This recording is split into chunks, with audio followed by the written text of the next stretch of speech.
Augustinbren. Äntligen får jag se den.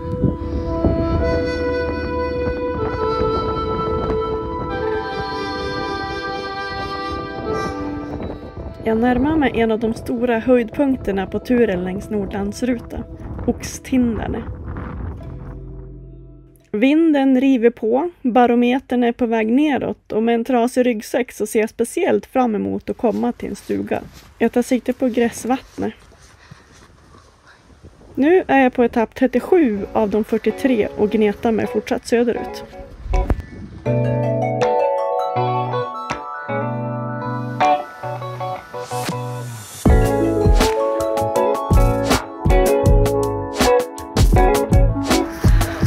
Sjukt spänstig första större delen av dagen faktiskt. Helt tills jag kom till den jävla äventyrsstigen. Tänk att 5 kilometer kan knäcka en. Ja, och nu kom solen fram så nu vart man ju helt glad.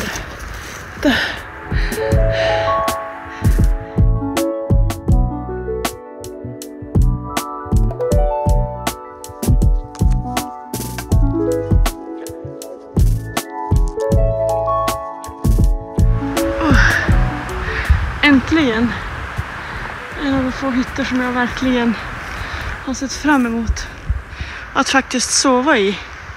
Den här har jag sett på länge.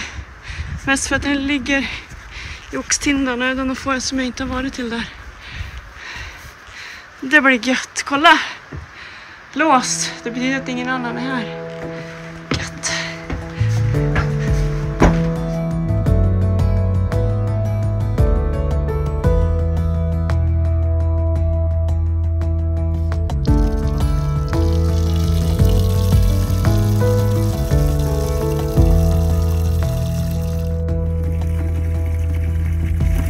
Snacka bortskämd.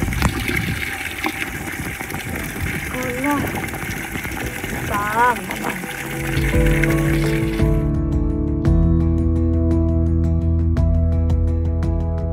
Stugan i Gräsvattnet har återöppnats efter en lång renovering. Och det är en stor och väldigt fräsch stuga med ett fantastiskt läge. Det här vädret känns inte helt lovande så jag planerar in en vilodag imorgon. Prio 1, det är att försöka laga staget till ryggsäcken, tvätta kläder och så se om jag kan hitta någon mat. Såna här dagar är det små saker som ger glädje. Till exempel när jag ser att klockan har siffror på sydsamiska. Det betyder att jag tar mig framåt, söderut och närmar mig hemma. Efter en stund får jag sällskap av 2 trötta tyskar så det blir inte så mycket filmat. Men vi pratar en hel del och delar tips om turen vidare.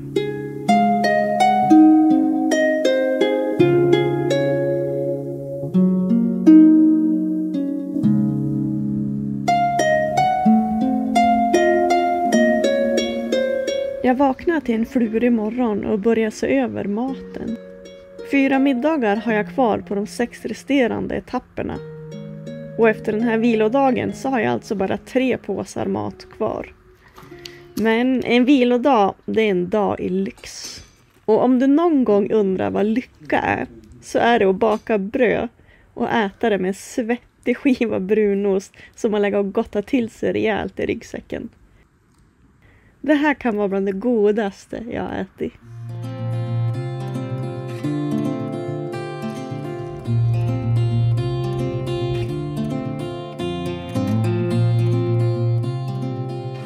Den lediga dagen är perfekt tajmad. Det är tufft väder ute så jag fortsätter med att försöka laga staget till ryggsäcken. Mina tyska vänner hjälper gladeligen till med funderandet och ingenjörskonsten. Vi tror att bästa chansen att inte knäcka aluminiumstaget är att värma det och sen försöka böja tillbaka det försiktigt. Det skulle kännas väldigt trist om jag inte kan använda ryggsäcken på ett vettigt sätt under slutet av turen. För det är ju fortsatt ett gäng mil kvar. Mitt pillrande lyckas inte. Staget går av och jag får tejpa ihop det. Det blir kortare och hela ryggen kommer nog bli lite kortare. Men det är bara att prova och hoppas på det bästa. Och jag har nästan använt upp all den tejp som jag hade med mig.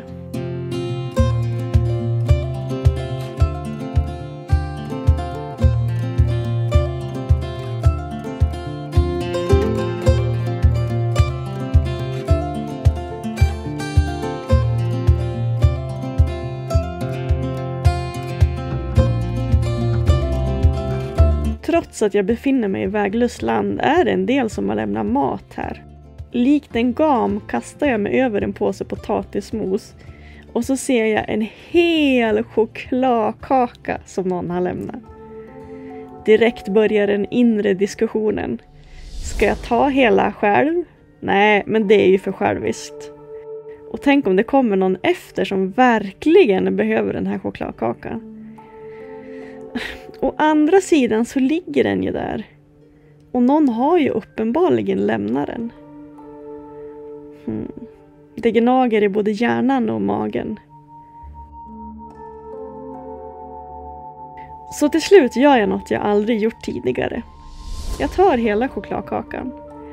För att jag inte ska ha lika dåligt samvete så bjuder jag in mina tyska vänner på kalaset. Det blir en fin eftermiddag vid elden där vi pratar om bästa sättet att komma från leden till tåget. Det är en fråga som börjar bli aktuell och skapa lite oro desto längre söderut jag kommer. För jag hade ju inte planerat att gå hela Nordlandsrutan nu.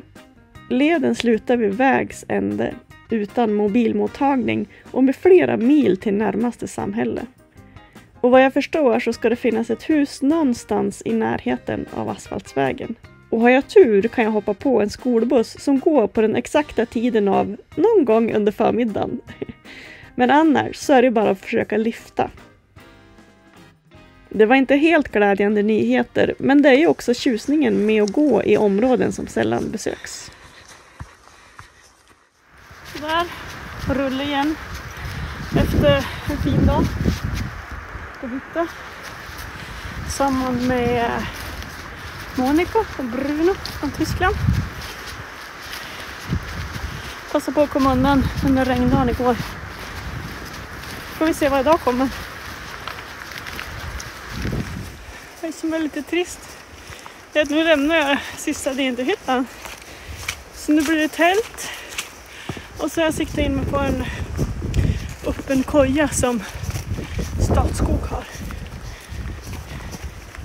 Så får vi se hur många dagar det tar innan jag kommer ner. De är just den på kommer till blötmyrarna så en som har varit torr säkert 10 minuter. Det är så jävla hårt med så jävla myrlera. Jag stöpte som en gris, jag hade torra kängor och byxor och allting. Jag var nybadad där nere, jättebadad. Det är välgörande. Nära att knäcka staven och få ett riktigt kul.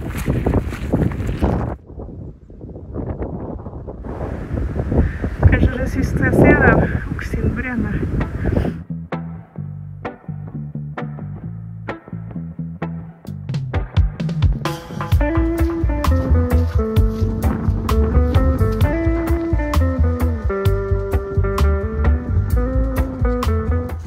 Det må vara dålig sikt och regnet som kommer in under dagen gör att jag missar mycket av det fina kring Oxtindbren.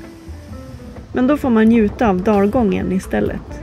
Spjältfjälldalen bjuder på samiska lämningar och ett rikt djurliv. Det här är nog så nära Rapadalen som man kan komma i Norge.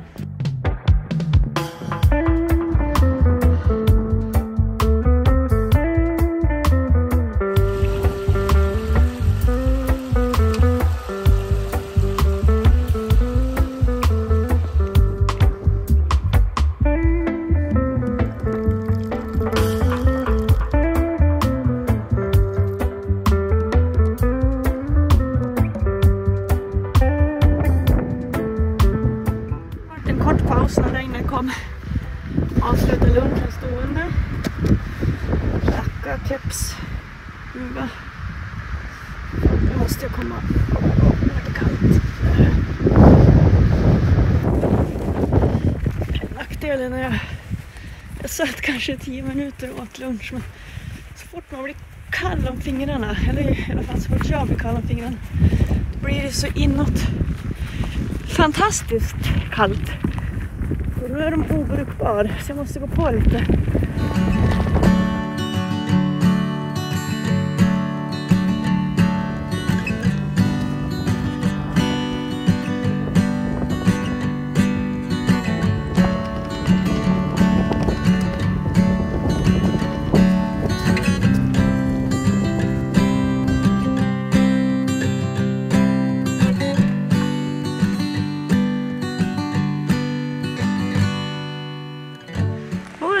Attans kom solen.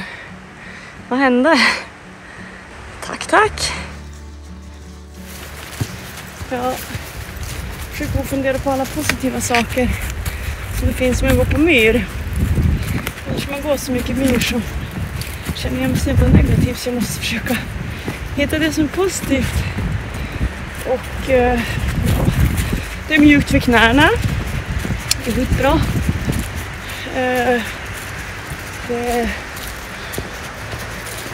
Det är bra träning.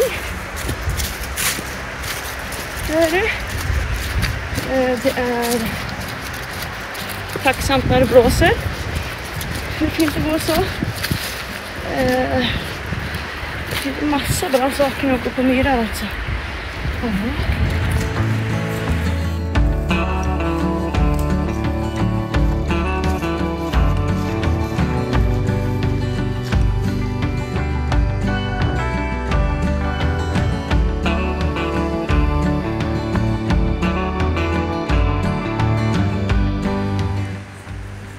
Ska vi se. Det här måste ju vara en stor fura, va? Kolla! Jäklar vad stor! Och jag är ju ändå ganska högt till fjälls och ganska långt i nord. Häftigt! Jag undrar hur gammal den är. Va?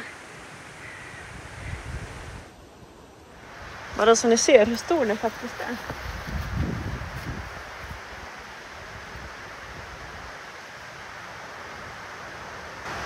Så stor!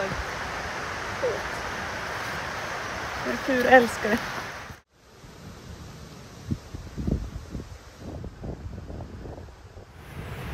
Ja. Tidigaste lägerslagningen. Ja, på hela turen, eller på hela Nordlandsruta. Och det känns lite konstigt att jag sitter i tältet redan klockan 4. Det blir en väldigt, väldigt lång kväll. Men jag träffade en norsk farbror som sa att det skulle bli ganska mycket regn ikväll. Eller mycket regn. Och det är ju hård vinterfjälls, jag har ju varit där. Så då tänker jag att jag passar på att slå läger här vid Storfuran. Så i alla fall lite fint sällskap. Jag har lite fjällvyer nu faktiskt.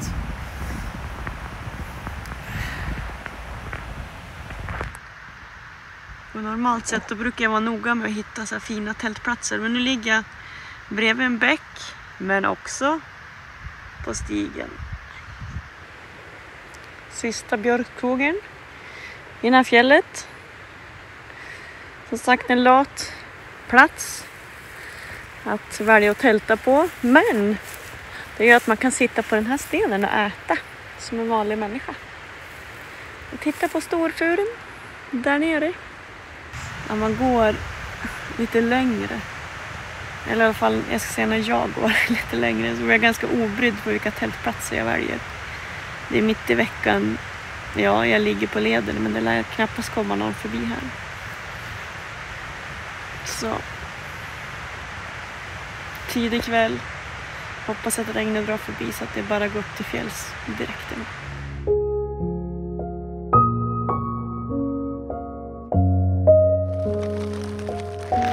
Det är alltid något att fixa och trixa med. Jag råkade somna efter middagen. Och det var väldigt skönt. Regnet kom på en gång. Det mesta börjar rämna. Så även sulorna. Nu börjar det gå hål underifrån. Eller ja, jag nöt ju hål här såklart. Så det blir tejpning.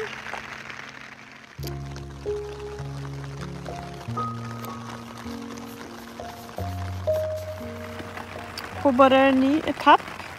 Eller gjorde det lite tidigare idag. Sista etappen på Nordlandsruta. Så. Men nu har jag fixat och trixat och förberett karta för imorgon. Så nu ska vi försöka sova till den här härliga symfoniorkestern.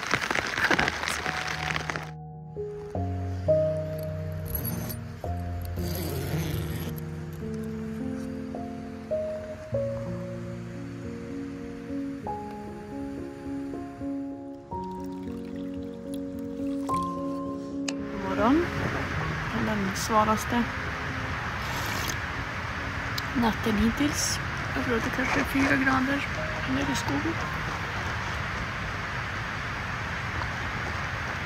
Jag har blåst upp liggunderlaget 3 gånger i natt, tror jag. Men regnet gav sig hyfsat tidigt i alla fall. Här stod gröten och puttrar. Jag dricker termosvatten från igår.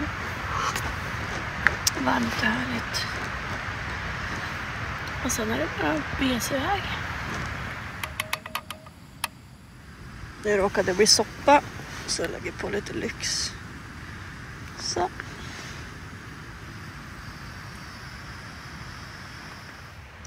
Jag brukar gå in i varje stuga jag passerar i princip. Mest bara för att titta vad de har och hur det ser ut. Det är väldigt kul att bara se platsen.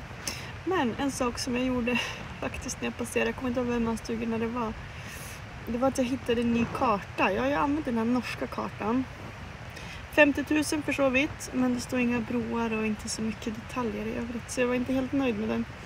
Men, och då hittade jag en tysk som har varit här på långvandring. Och han, vet du, den här kartan lämnar ingenting till över. Så det är helt minutiöst förberett. Så jag tog mig ynnesten och faktiskt ta med mig den från stugan. Han har ju lämnat den, eller den personen har ju lämnat den på mat.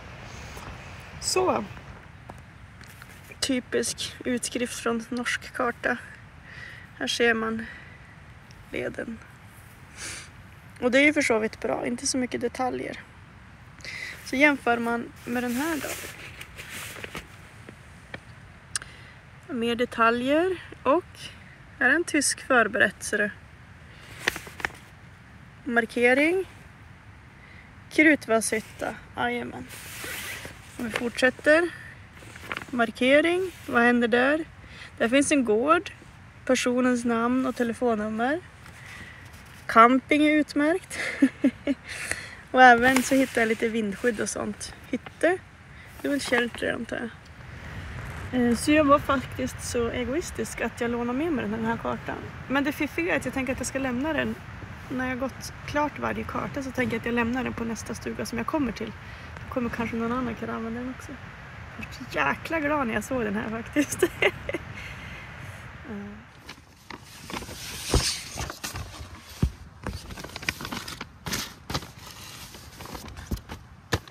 Så där, tackar den här tältplatsen. Och så går jag vidare.